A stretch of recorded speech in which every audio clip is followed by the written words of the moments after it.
first of all, everyone, welcome to this webinar that we've put together, which is a brand new way of talking about tennis from me and my two friends, Voye and Frank. And I'm going to let them introduce themselves in a second, but just a little bit about me before we move on to the topic. My name is Simon Wheatley. I'm formerly the Performance Coach Education Manager for the LTA. I worked for 14 years in the Federation, working across British tennis at developing and delivering the highest performance qualifications for coaches in Great Britain. I've also been an author of 2 books, and I've presented at international conferences and different federations around the world. And I guess my passion is, I have a real passion for learning, and I have a real passion for helping coaches flourish in the sport. And so I guess my whole philosophy in coaching is around winning through others, that really helping others to be great coaches is something I've had a passion from since a young age. So I'm really excited to be sharing these conversations with you over the next kind of several weeks around key topics that are really close to my heart and my thinking, that need to be talked about and discussed to help you make sense of what's going on in the world in tennis, but then bring clarity to what you do, amplify the best parts of coaching, but also to challenge some of the things that are out there that are going on, that how we can move forwards in the world of coaching. So that's a little bit about me and why I'm so excited about doing this, these podcasts and video webinars over the upcoming weeks. I'm now going to pass on to Voye just to talk a little bit about his background and why he wanted to get involved in these videos. Okay, thanks, Simon. Yeah, just a few words about myself. It's my name is Maish. I'm coming from Croatia, and I started to coach pretty young during my university times and studying, and was coaching for over 15 years. I was also a national coach for the juniors in Croatia. And after that, I was working for 18 years for ITF as an ITF Tennis Europe Development Officer, being in charge of assisting tennis nations to develop tennis in their countries, especially in coach education and junior development. Since 2018, I'm also working as an independent consultant and actually working with several national associations together in some coach education programs and with some player development programs. So yeah, same like Simon, I also like to share my knowledge to develop the people, and I believe that everybody can and should fulfill his potentials. So with these words, I would also like to pass it to Frank. Well, my name is Frank van Vrijenhoven from the Netherlands. I've been a tennis coach since young age. I started coaching before I even got any formal education as a coach. So more or less the way the old-fashioned coaches would start their career. I've been a coach in the club. Then I started working for the federation, worked for 36 years for the federation, both with coaches education and player development, taking teams to international events, etc. Then the last 2 years, I've been the technical director in Indonesia and working with the Davis Cup team, Fed Cup team, all the junior selection teams. And I've been in about 75 countries all over the world. So I had the opportunity to look at different systems, different traditions, different cultures with tennis. And that helped me a lot to do a better job as a player developer and also as a coach developer. My biggest interest is also to see other people grow and to make sure that people have the possibility to develop themselves a bit further. So that is what I've been doing all my life, actually, and I still enjoy that. So it's nice in this video to talk with my two colleagues and friends and to exchange ideas. And hopefully the people who are watching this will also pick some points that they can use in their own practical work. Thank you, Frank. Thanks, Voye. I mean, I think we teed it up brilliantly there, because that's what the purpose of these videos, as the title says. You know, we're going to talk today about, you know, coach education. This is the area that the three of us have probably had the most experience in. I worked out the amount of years that we've been working in coach education combined is circa 100. So I think we've all had very different experiences working all over the world. And I think to share some of those experiences with people that are interested in listening is really our main goal here. And it's not necessarily that we're going to agree on every point. In fact, we want to embrace healthy debate, different points of view, different ways of looking at the world. And we're going to bring some quite interesting conversations to the table on that. So if I may, I'm going to just start speaking freely. There's no script, no PowerPoints. This is all just a conversation amongst colleagues. But hopefully we'll help you as coaches reflect upon some of the things we're talking about. I want to talk a little bit about the historical arc of coaching education and how we've got to where we are right now. I mean, the year is 2021. And coach education has been delivered in many countries to different levels of degree and intensity, either through the federation themselves, writing and education pathways, which are normally traditionally in levels, level A, B, or C, or levels 1, 2, 3, 4, and 5, but not just federations, of course. The ITF, and I know, Voya, you'll speak a bit more about this in a second, they've also been looking after the development of more of the developing nations around the world on their educational pathways through an ITF certification program. But let's go back even further for a second and look at the historical profession of coaching and why coach education was needed, because I think it then provides context to where we are now, and then perhaps gives us an opportunity to project into the future how education and development of coaches will look moving forwards. And it's in my opinion, and it's just my opinion on this, and please, Voya and Frank, jump in if you see it differently. But when we look back at the coach, it was pretty much done by parents. If you listen to Judy Murray talk about Andy, she didn't have a formal qualification either, Frank. And when she first started coaching, it was more that she just taught the game to the people that wanted to be taught the game to in her local town. And I think that kind of what I call corner shop coaching, the guy that runs the corner shop or the local postman or the tennis fan at the club would teach young people to play the game. And that was the first iteration of essentially the idea of this profession, that we teach others to play the game, and therefore you are some kind of a coach.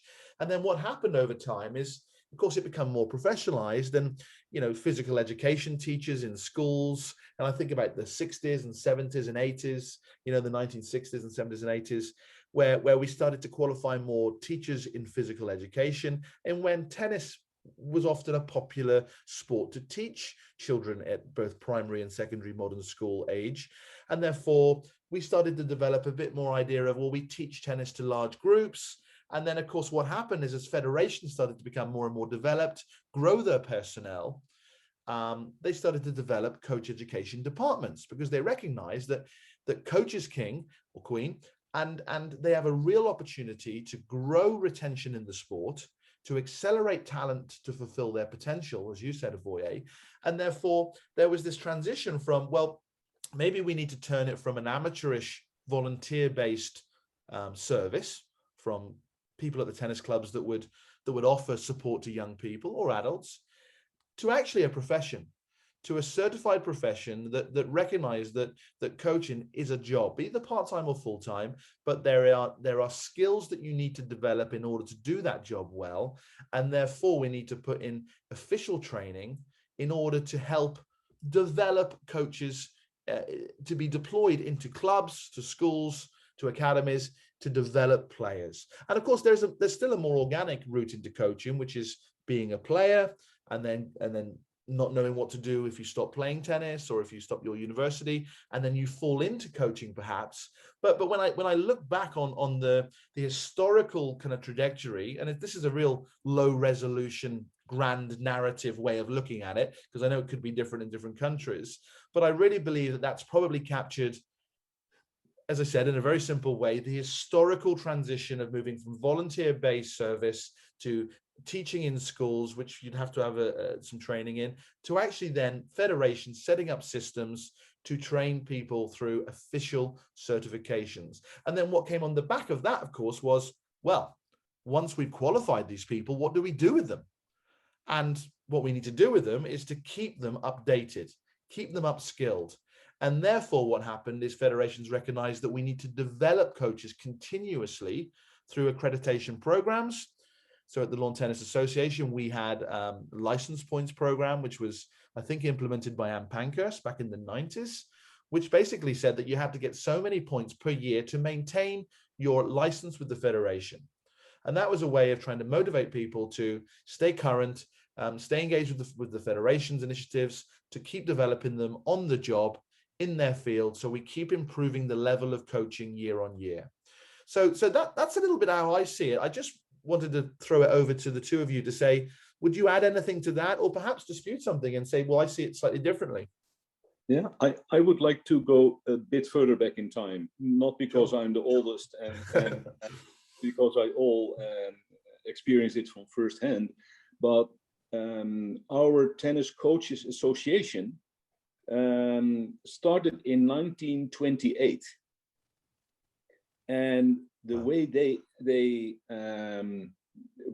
would be educated as a coach was very funny. Tennis lessons were always one-on-one, no group lessons, right? And they would have ball boys collecting the balls. And when a ball boy was ill and not present, they would skip the lesson, because how can you give tennis lessons without a ball boy? Wow. And it's it's very funny now to think about that. But it is an essential step, because those ball boys would be there for, let's say, starting at the age of 12 or 13 or something.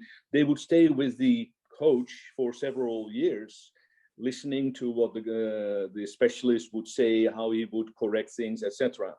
And of course, by playing a lot and becoming more skilled, they would have a lot of experience by just seeing, like monkey see, monkey do. Right. And then they would start their own tennis, let's say, company by offering lessons.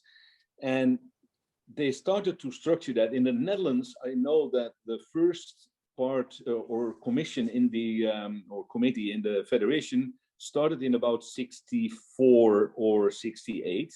Wow. And they started to make the courses, well, have a curriculum for it and have the contents there. So that is like how it started. And it's interesting, because every time it's about theory and practice, and we should never forget it is about doing. And actually the theoretical part should be knowing what you're doing and improve your effectiveness. That's what I certainly think is very important. So coming from there and seeing how it further developed, you have a situation now where you see that sometimes the balance is not there, too much theory, not enough practice. And also with online coaching, or let's say distant learning, a lot of this practical experience, like being mentored by a specialist, is taken out of the curriculum. That takes a lot of time, is expensive, is hard to get organized, etc. And so that is like a further view back into time about the development of it in the Netherlands. I don't know about other countries. Okay, perhaps then I can jump in and give you just a little bit of overview about the broader picture of coach education, that I would call it, especially more in focus on Europe, that we are all three coming from. And here I would like to say, first of all, that it's very important to be aware that especially in the former times when there was a East and West Europe, communist and, let's say, democratic countries, divided, that in the Eastern Europe, you should actually accomplish a university degree in order to be able to coach. And in some of the Western countries, and still nowadays, you don't need any formal education to give coaching to the kids, or coaching tennis in particular. And here also there is one more thing, and you both have been spoken about national associations, coaches associations that were in charge. And it is typically for the Western European countries that national associations are in charge of coach education programs, versus, let's say, in the Eastern European countries, where actually it was driven, better to say, by support universities. Obviously, more science was involved there. But I have to say that also nowadays in Eastern Europe, it came back, or it came closer, better to say, to the Western European models, where the national associations are taking over the responsibilities for running the coach education programs. From the world perspective, I would say there's a very similar system is in the Canada and Australia, but in US, we are all aware that actually there, the coach education programs have been mainly driven by the private organization like PTR, for example. Even though recently, and you are in contact with them, Simon, also USDA is getting involved. They will try also to structure it differently.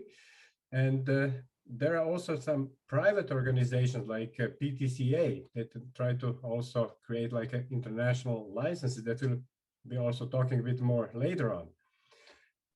Very important driver of coach education around the world is also ITF, International Tennis Federation, that is trying to help the nations without own system and actually provide the courses or provide assistance in developing their national education structure.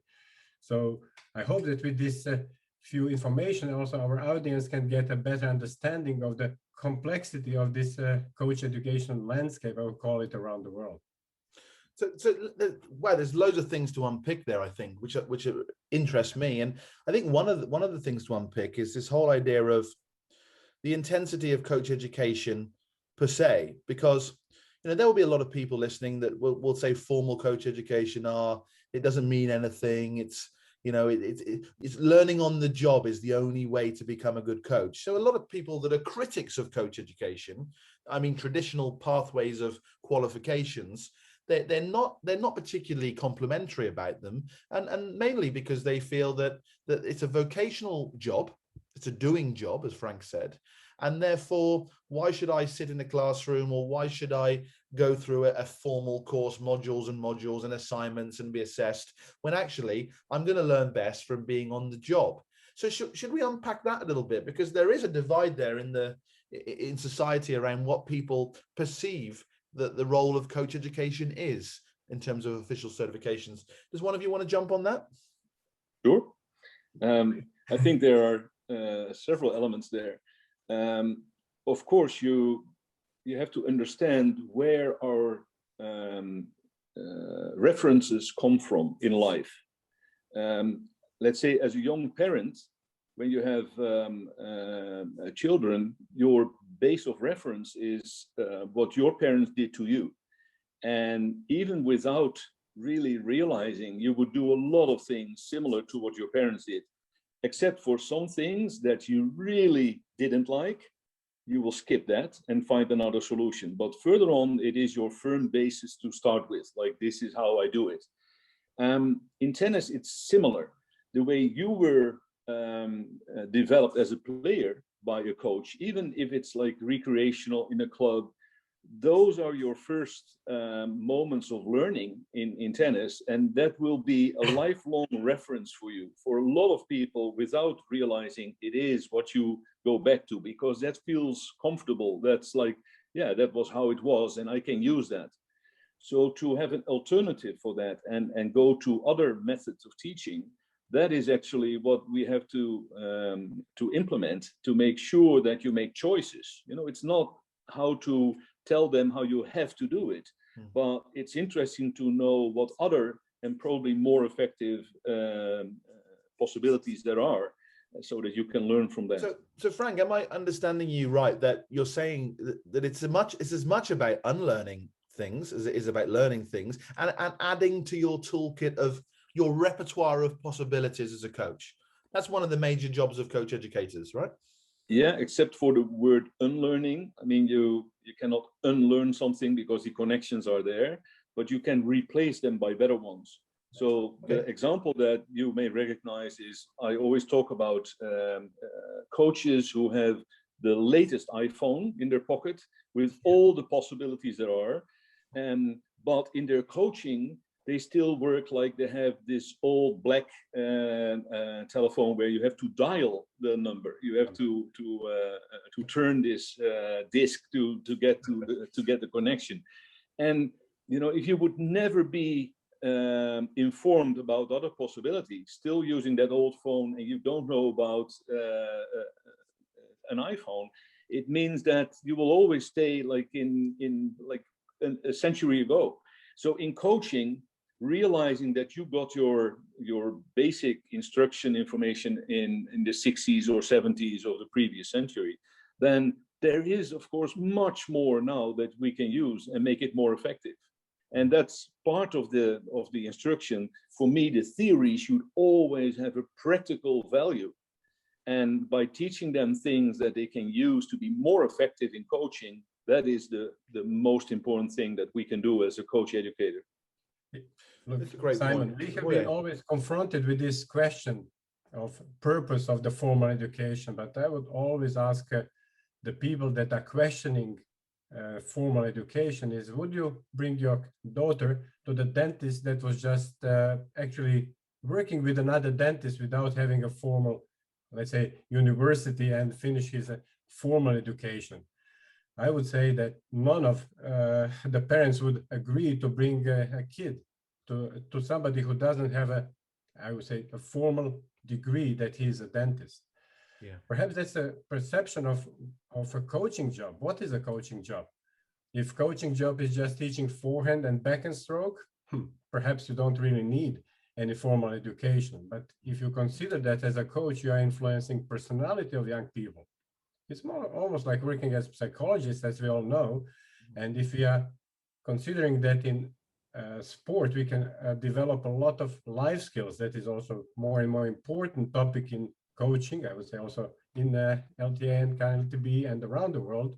Then having competencies to develop these skills, I think, required a bit more knowledge than just incidental learning or having own experience. But because of that, so I would like to ask you a question now, actually, and that's also a question that I'm asking myself. How our coach education programs are really changing the coaching habits in practical, in a club environment or in a tennis academy? So what are actually your experiences with that?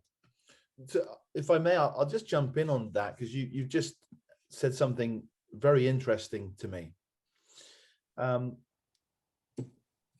One of the things that I think has changed, I talked about the arc of coaching, how it's changed over time to become much more professional, a credible industry, a job, a career. Lots of people have jobs, very few people have careers. And now tennis coaching can be a career if you keep accelerating and developing and pursuing opportunities. What you've talked about there about is how has the practical coaching of coaches made a difference? How's it made an impact in the sport? So just to give one little practical example that I think changed, and this was heavily influenced by Louis Kaya when he was, well, he's still at the LTA, but we worked a lot together. And, he was someone that came in and really changed the culture around coaching in British tennis. And one of the things that he did, and it sounds so simple, but it's not simple, it's not trivial, it's important, is that he moved the dial from thinking that the role of the coach was to improve the technical and tactical skills of the players. So we would call those player skills. He then put another layer on and said, right, the role of the coach is also to improve the performer skills, the head, the heart, the legs, the psychological, the emotional, the physical skills of the player. It's not just the role of the S&C trainer to develop the physical athletic abilities of the player, because you spend more time with that individual. You warm them up, you cool them down, you prepare them at tournaments. And then a layer beyond that emerged from that, which was to say, well, not only should we develop the performer qualities of people, we have a role, as you just said then, Hrvoje, to develop the personal skills of someone, the personality, to manage their temperament, to understand, to take an interest in them beyond the court, which is that whole idea that in the future, the role of the coach is to be more than just a tennis expert. It's to be an expert of sport, to be an expert of the community you're in. It's to be an expert of helping young people grow with well-being in mind, their well-being, their mental well-being, their physical well-being, taking an interest in their life in general, not just in their tennis pursuits. So I think that has changed a lot in British tennis, mainly in British tennis, because that's where I've worked mainly in my educational role. And so that's just a short example of, so now we say in British tennis that the role of the coach is to help develop the person, the performer, and the player. And that's changed a lot over years. It used to just be the player. The role of the coach was to make them play the game better or to make them hit the ball better, which I quite like as a narrative. It's like, you come to a lesson with me, do you want a lesson on hitting the ball better or playing the game better? And then you put singles and doubles in there, it adds another layer of dimension. But essentially what I see is an evolution of the role of the governing body to develop coaches beyond just knowledge of the game. Is there anything you want to add to that, or you see it differently perhaps? Or Sure. there's no, it's not to disagree, because I totally agree about that. But to make it a bit more simple, when we started talking about competencies, that's actually where these principles all came in. The things that you just mentioned, which Louis brought in. And that's about the how you talk about competencies. It's mostly used as a let's say theoretical word and something that is not very practical. But I think it's important for the structure of coaches education to use that principle of competency, because the competency is actually a combination of the knowledge and understanding. That's one. Then you have the skills. That's two. Then you have the personal characteristics and the attitude. That's number three. And number four is your passion and your motivation. So sometimes those last two are combined, but actually in the definition that we used here in the Netherlands, we have those two split up. So in total, it's four elements, which is the same as what you just put forward. And it is so essential that you talk about the development of a person who is going to be a tennis coach and will help other people. And it means that you have to deal with all these elements. And that's why I say you cannot do that only with distance learning, because you have to be there. You need a kind of mentor, someone who helps you to also reflect on things that you do. And when you see these old principles from, let's say, the 70s or 80s, you see them being used by your candidate. And then you can say, okay, you try this, that's okay. Let's try another way. Look at this one. And you give an example or let him try it. And then it appears to be more effective. That's how you can really accelerate the learning process. And I think that is an important thing to realize. yeah. Part of this, what you just said about actually using the knowledge and the habits that you have been taught with. I believe also for the coaches, it's very often a challenge to adopt new ideas or to put them in practical work with players, because they're afraid of actually perhaps looking stupid because they are looking differently than environment. Yep. Or if they then fail, that will also not feel personally, I would say, good enough or competent. And then here the word competence is coming again in the picture. So I believe that it's very important that we support the coaches. Like I know that in LTA now you have been adding like a mentoring schemes to your coach education programs. And I strongly believe that's the way to support the coaches in order to take the ownership of the knowledge. Because very often in our courses, they are listening to the new information, new ideas, but they didn't really get the ownership. And perhaps do you already have some experience with these mentoring schemes, and does it really help coaches to actually develop this ownership of the, let's call it, new ideas and concepts? Yeah, I mean, the mentoring scheme at the Lawn Tennis Association is a relatively new scheme, and you know, it was one that I, with Simon Jones at the LTA, we wanted to create it in the performance space, because we recognize that actually having a trusted advisor, there's a real value in that. Someone that you can talk with around tennis, you can talk with around your career, talk with around your challenges, your barriers, obstacles, you know, all these things. They're important to talk out with people to help individuals flourish, because people get blocks, they get stuck, they get stale. So I'm a strong believer, and I've had a mentor myself my whole life, and it's been a hugely invaluable experience for me. I've been able to be pushed, pulled in the right directions, to be held the mirror up to my face to say, look, Simon, there's maybe a different way of looking at the world on this. There's something else you can do. You can do more of that, less of that. And I find that incredibly valuable myself personally. And I think it's like diving into a bucket of cold ice water at the start. It can be deeply uncomfortable when people are probing you with multiple questions, and and watching you coach, and perhaps you're thinking they're judging you in some way. And that's a difficult experience for, especially for young people that maybe are not as comfortable at being watched and probed and challenged in certain ways. And I think that's maybe a challenge of young people per se these days, is that we have to be very careful on not to offend anyone, not to upset their feelings, say the wrong thing. But at the same time, people need to be challenged and have these healthy debates in order to move their ideas forward.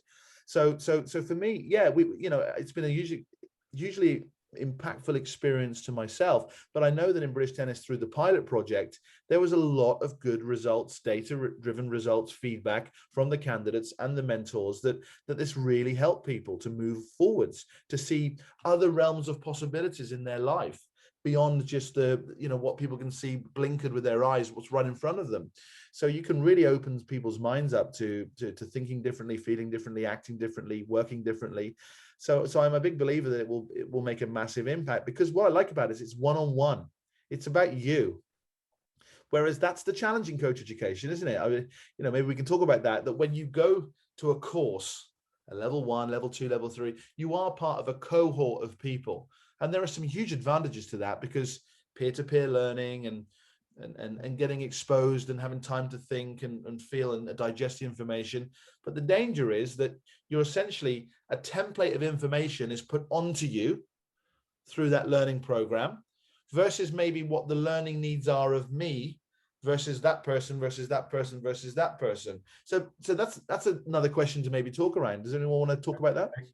Actually, Simon, you have opened just now another topic. Actually, it's about where we go with in the future with coach education, as perhaps mentoring themes are one of the elements. This online learning as a second element that for sure became very popular because of Corona in last year. So we all moved from more contact, let's say, programs to actually more online learning. And we have been all actually doing this and experienced the different challenges. But I believe that will be for sure part of the future, because the life is changing, and we all know that for the coaches it's always difficult to let's say stay for 2 weeks in one place, and perhaps having like in the kind of LTB, I know that I had 1 day per week joining the programs. It's possible in the smaller countries, but when you have to travel too much, then of course it's again some other formats to be looked for. But apart from mentoring theme, online learning, I believe also that it's very important to look for the new ways to passing the information and to try to understand the new generation that will be much more online, using social media, more dynamic, and perhaps also more individually tailored than it was before, when we want to conform all the people to the same way of teaching. What are your thoughts about this, to have it more openings and actually more, how to say, diversity even at the end of the coach education? Yeah, I have something to add to it. So my answer is more linked to what Simon said. This mentoring scheme, I've seen fantastic results with people really being happy on both sides doing it, and see the student learn and accelerate the learning. However, there's one prerequisite. The coach, who is the mentor, he's the person, the prerequisite should be that he has a kind of coach educator character. And I've seen that a lot of situations, it's not like an apprentice who gets a lot of knowledge and experience from his mentor, but very often it's just like free hands, because I'm the person who is in charge of the tennis academy, so you are here to learn, and I just give you a basket of balls and send you away with someone. I don't have time to talk to you, but just go, because you have to do it, and then you will be better. After your session or 5 sessions where I get the money, you get a little bit. So it's profitable for me. And when you have questions, that I don't have time for that. So very often we saw like a kind of business preference there instead of a teaching and learning situation. So there is a prerequisite to make this mentoring effective. So that's just what I want to add. It's not automatically an effective system to just put someone there like a obligation to have these 100 or 200 or 1,000 hours with an experienced coach, because that makes you better. It really is important that you have a kind of structured situation with enough time to ask questions, the probing questions Simon was referring to, and that's where you have to take some time for it. Okay, Frank, I would like to reflect a little bit on this mentoring, I say, issues that you mentioned just a second ago. And personally, I have to say that I would thank most of my progress as a coach to having a mentors. And from very beginning, I would say that I had top mentors in the environment where I was growing up in Croatia, former Davis Cup, Fed Cup coaches that were working with top players, but also running their own tennis schools. So also being interested in participation tennis. And what I can say that actually they didn't taught me. It was about me asking the questions. And also here, what was important for me was that I found people that also trusted in myself. And that I think very important, that you have a mentor that you feel that he trusts in yourself. And then to feel free to ask any question, so that there are no stupid questions. And as I grew up as a coach and I asked different questions, I learned different things from them. So obviously it's very important that coach seek for the answers and coming to the mentor with his own ideas, not being afraid, discussing that, and then learning from them, from their experience and suggestions. So for sure, that's something what I would like to see much more in the future in the coach education systems around the world. And I'm sure that more coaches would benefit because they can individually develop themselves. I think it's an interesting point, because I understand what you're saying, Frank, that what mentoring cannot be is cloning. It cannot be cloning. It cannot be, I am the leader with experience and I've developed all these players and I am, you know, the messiah of coaching. And therefore, if you want to be good, you've got to be like me, which I believe it's a perverse way of looking at the world. But I don't think many people do that. But some do, and some will, and some really believe that in order for the person to be better, they should be shifted towards my way of seeing the world. But I'm hoping we're moving away from that narrative a little bit more now to actually, someone once said to me, mentoring is about asking the right questions and listening to the right answers. And I thought that was a really neat way of summing up the whole purpose of mentoring. I think what we've slightly tipped into here is the idea of apprenticeship, vocational training, on the job, watching someone else or them watching you, and then understanding who's trying to pull and push people in which direction and how they go about doing that. And if it's based on the narrative that I'm going to clone you to be more like me, then I think that's a really dangerous, sour route to go down, versus how can I help you amplify your best qualities, minimize the qualities that are blocking you from being what you could be. I think then that's a much more healthy directive doctrine that will actually help the coach. So that's just my little bit on that. But and I know we're jumping around because so many ideas are coming to our ideas as we're talking about these topics, but I think we should explore further, Frank. I'm going to ask you to talk about this whole idea of the theoretical versus practical coach education. And I mean, you have some thoughts around that? Yeah. When I explained a few minutes ago about the competencies and the 4 different areas there, let me use the easy verbs to explain that. It's to think, it's to do, to be, and to want. And when you think of the word to think, it's not the same as just getting a lot of knowledge and understanding. So I strongly think that we need to have important thinking skills to understand what we are doing and to look for alternative ways to be more effective, which is different than just putting a lot of stuff in your brain and expect you to memorize that, take exams. And when I think back of when I became a tennis coach, we had to learn a lot of names of muscles in the body. and of course something about blood circulation and etc.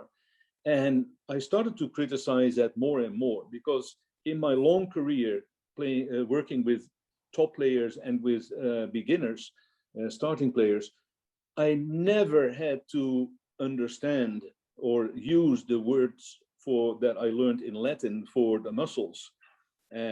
So we have those things like, okay, quadriceps is quite well known, but when you talk about the tibialis anterior, which is like in the lower leg, you know, why? And always the defense comes from people from universities who had to learn that themselves, and that's why you also have to learn it. No, because I had to do it, you also have to do it. And that's not practical learning. So I think it's much more important to think about the things you're doing. That's why I like the words to think and then to do more than just your skills and the knowledge and understanding. It is about knowledge and understanding that help you to be better in your doing. Yes. And also that can help you to understand why you are like this, because that's about your personality, and learn a little bit about your wanting to do it, you know, to have your motivation to do the job, where you fit in, and how to reflect on yourself. That's a totally different theoretical perspective than we used to do, well, let's say a few decades ago. And it still is there. You see a lot, like in universities, people get so much stuff in their head which they're never going to use as a practical coach.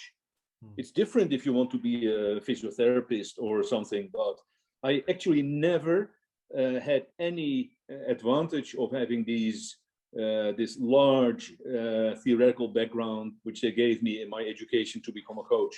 And I think that's probably, you know, that's why the critics of coach education, in a formal sense of qualifications, modules, assessments, assignments, learning, you know, the critics would you know, they have a point. There is, you know, you have to give the devil their due, you know, and it's like, well, we don't like it when they criticize coach education and they think they should just get their qualification because they were a good player or they've produced good players themselves, or but there's a fly in the ointment with that, and it is a sense that they have a point of view, and their point of view is that a lot of the time, many coach educators, many courses do fall into the trap of trying to give unnecessary information and asking people to learn it in which they won't use again. And I think that's a good summary you said there, Frank, that the best type of coach education is practical. But I think it's more than that. It's not just practical. As you said, it's theoretical in the sense that it helps people to codify what's happening through a methodology, through a process, through a framework, through principles. It's not a prescriptive, perhaps, dot to dot menu of what you should do. It's not a step-by-step guide, but what it does give you is a way of thinking about what you're already doing. So I think that's a really important point, that it's like you already do this stuff, but this is why you're doing it, and this is the effect it can have. And by then knowing that, you are then informed to do it more or less depending on the context that you're in. And that's not, again, a trivial point. It's a really important coach education message, that by understanding to a deeper level what you're doing, you may be able to refine it even greater and choose when to use it in the right moment with the right player to really amplify the learning possibility. Because it's all about learning, isn't it? The whole idea of coach education is that we help people to learn, to help others learn. It's like the reason why you're going on a course is actually not for you, in a way. It's for your players. Because by you becoming better, you have more chance, I believe, that your players could become better, because you'll be more skilled at in player development as a coach. So that's quite a nice pivot. Hivoye? I would like to emphasize what you just said, and you, in my opinion, mentioned one very important word, and that's to understand why. It's not to learn so much about what in terms of information, but to understand why. And if you do that, you understand the process. Yeah. And actually developing players or persons is a process, and it's pretty individual. So if you understand the process and the principles of this, then actually you will be able to do it practically well. So I believe in a coach education program, that's something what should be very much emphasized, that to make people understand why, so that they can then individualize their programs instead of copy paste, like we all know these forms in technique, like an example, or knowing the muscles, like Frank actually mentioned before. And Frank, may I quote you? I hear that a long time ago. Everything is good to know, but the question is what is essential, what is really important for the coaches to know. Yeah. And very often for us, when we prepare the presentation, I believe both for you as for me, is not what to say, but what not to say, to avoid confusing people with too many information and keep the essential information that will help them to do their job better. So here, these are the words that I would like to add to what you just said. We often made the joke, like, if you can't convince them, confuse them. And that is...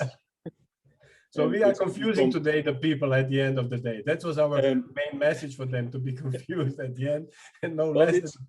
It's coming from Confucius, as you know. Well, so just so on that, if I may, just the last few minutes, maybe each of us can talk around. Okay, so based on historical understanding of coach educations, both the advantages of it and the critics of it, and then understanding the present climate that we're in, this idea of the internet and blended learning and more instant learning through social media. One of the things I just want to share, and it links to your point then, Avoye, about I have a real concern that the danger with seeing short, sharp clips on Instagram or YouTube or Twitter is that people then just copy the tip. They just, so I'll give you an example. Moratoglou at the moment is all over social media, giving little short lessons, short interventions with his players. Some people like it, some people don't, but it's certainly a charismatic clip to watch. And you do get a feeling of how he is as a coach, what he says, how he sees the game, how he sees strokes, tends to be very technical. But what's interesting to me is that then I'm concerned that coaches will watch that 30-second clip of Moratoglou from Facebook, and then they will just copy the tip with their players because they've learned a new way of explaining something, or perhaps learned a new observation. And it could be both good and really bad, because like maybe your player doesn't need that tip. Maybe they don't need that tip right now. Maybe they don't need it to be explained that way because he's doing it with Serena Williams and you're working with 9-year-old Joe. So I'm worried that the instant gratification of drills and skills and watching short little episodes of people could be incredibly, misleading and not advantageous for the coach, because it doesn't provide the why. Why is he saying when you bend your knees, you reach up and throw your hand? Why is he saying that? Why now? What was happening to the ball? Working back from the context. And I just have a real concern about the use of social media for an educational tool without providing context and why, and discussing it in a more kind of healthy debate. What are your thoughts on that? Please, Frank, you first. Well, no, I think we talked about most of it. That it's when you talk about the why. So I use the word reflection. And in reflection, it's very important to think about the why. So why am I doing this? Is it effective? Is there another possibility? And so you have to be interested to be effective, and you need to learn the questions to reflect on your actions. And that is very critical. We do use a lot of evaluation and even judging, but as we know, reflection is much more powerful than just evaluation, or far more effective than judging. Because if you judge me and I'm depending on your judgment on me, that is not really effective. It doesn't affect my learning. It just affects my behavior because I want to get a better feedback next time. If you want to think about being effective, that's a different way that needs different feedback. Simon, just to come back to what you asked Frank, is from my point of view, and that's something that is just coming into my mind when we are talking now, is obviously we cannot neglect information in social media or internet. It's something you cannot prevent people to go there. Sure. But one thing that is coming to my mind also, that I would try to test in my following coach education courses or even workshops, is to actually try to include it in a way that how we can help the coaches, beginner coaches, to evaluate what they see and how to put it in the context of the concepts that we are passing to them, Yeah. to actually teach them how to use it instead of telling, yeah, it's not perhaps good enough, or there are a lot of misleading things, but actually to say, okay, Mortoglu show you this, but how it fits to what we have discussed about technical development, about evaluating technique and improving modern teaching methodology or developing skills. So I believe that's something what we will have to, how to say, give a bit more time in our courses, is not just to pass the information, but also to teach them how to really use the unbelievable resource that nowadays is available. Because obviously when Frank was starting a while ago to be a coach, actually it was so difficult to find the information, to find the books. It was so difficult. I remember my time too, when I started, when you got some new book from the States or something, or when I will never forget, I was at that time coaching in Germany, when Jim Lair came out with this, his ideas about 16 seconds cure. It was like a new Bible for all of us. And we were so grateful to get such information, because it was not easy to get to the information. Nowadays, we have other problem. The young coaches have almost too much, and we should help them how to filter it and use it in that development. But at the end of the day, it's opportunity. I would not see it as a threat. Sure. So yeah, to add to that, again, in the competency, when I use the word to think, that is a different element. This cognitive element is to think about what you see, how you can reflect on it, is different than just giving knowledge and understanding. That's why I like, in the easy wording of the competency, the to think, to do, and to be and to want, as a great reference, because the thinking is what they need more than just reproducing knowledge that is written or is explained by the tutor. So a couple of things on that. So Hrvoje, you talked, well, both Hrvoje and Frank, if I can summarize your point, that that information is fantastic, and all of us would agree on that. And it's knowing why and when to use it. Context is important. But Frank, to think about thinking is probably one of the most critical skills as a coach in the modern world. To not just consume what's available to us and just project it onto our environment day to day, whatever is the latest trend, the latest book, the latest drill, the latest tip, but actually to sit on it for a while and think, why would I use that? What benefit would it be to my player? Is it the right way of explaining it? And the job of the coach educator is to ask those questions in a very intelligent way, to shift people's understanding, to codify things into a framework. As you said then, Hrvoje, why is Patrick Mouratoglou doing that? Is it a technical intervention? Is it doing it to increase ball speed? Is he doing it for more efficiency of the body? Is he doing it to prevent injury? Why is he doing it? And to ask those questions gives you a deeper level of learning. And actually will make you more informed on what to say and what not to say.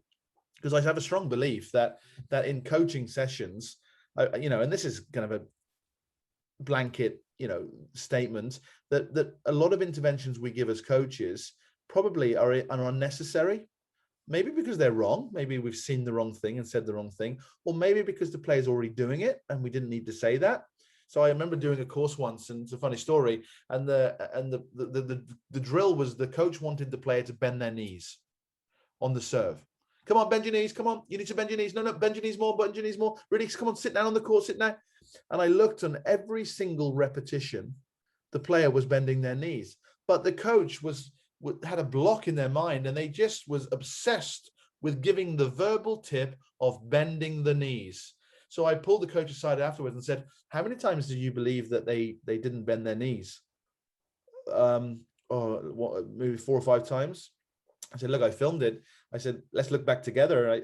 They bend their knees on every single one. So what is it exactly you want them to do by bending their knees? Is it the back knee, the front knee? Is it bend lower? Is it bend for longer? What exactly do you want to see? Because you're clearly not seeing something that you want the player to do, and what you're articulating is unnecessary because they actually are doing it. And it was a light bulb moment for the coach. It was one of those critical incidents that we had together. We were like, shit, yeah, I'm just talking for the sake of talking. I'm just saying these things to make ambient noise in the lesson, so I feel like I'm coaching. So it's things like that that I think are really important for coach educators and the coach education program to really identify and erase out of a coach's behaviors. And probably it is a natural thing that when you're young, you want to show people how good you are, how much you know. So you talk a lot. Later on, as you stated 2 times now, and I think it's very important, is not about what to say, but also what to leave out, what to not tell the people. And this is what you find in music also. You know, when you're a young musician, you want to show everything that you can do. Later on, they all start playing a bit less. Yeah. And in jazz, you have guys, they say, I don't want to hit that many notes, but when I hit the note, I want you to hear it. That is, you know, an important thing. So there are a lot of situations where you could compare a similar principle. And that's really essential to select the things that the person needs instead of just throwing all this, well, let's say, BS over there. Right, exactly. And I think that's my major point there on we talk about the future of coaching education. You know, it's not so obvious to me that it's easy to predict exactly how coach education will be engineered.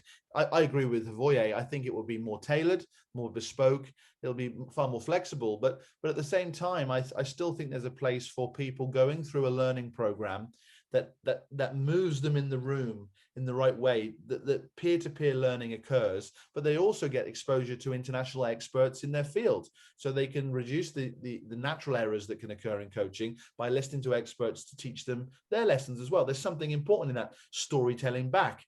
But the most important point I wanted to mention there was technology is going to drive a lot of how people are educated in tennis coaching, for sure. And I think virtual reality, augmented reality, you know, goggles, we can teach coaches to be a coach now, sat on their computer, as well as being on the court. Although I believe being on the court is far more greater of greater value than that.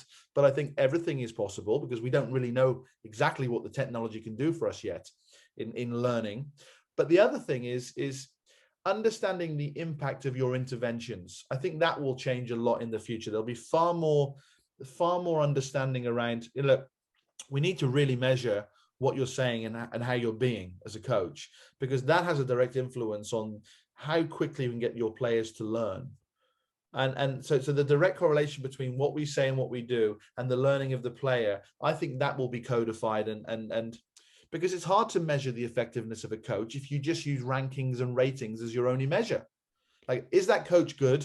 Well, that player's getting up the rating, that player's going up the rankings, that player's playing for GB now, that player's playing for Davis Cup, so they're doing a good job. And look, maybe that is the only way to measure, but I have a strong belief that there may be other ways to measure. And measuring the improvement of people day to day, week to week, is something that's not always done, not always scientifically done.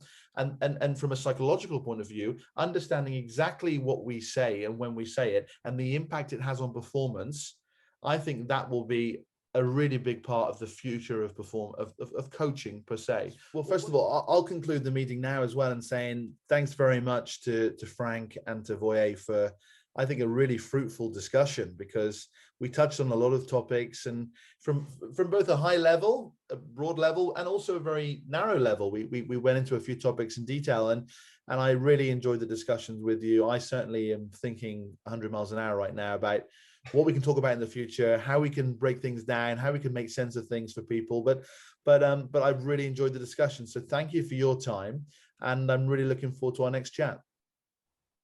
Take care, guys. Bye-bye. Cheers, guys.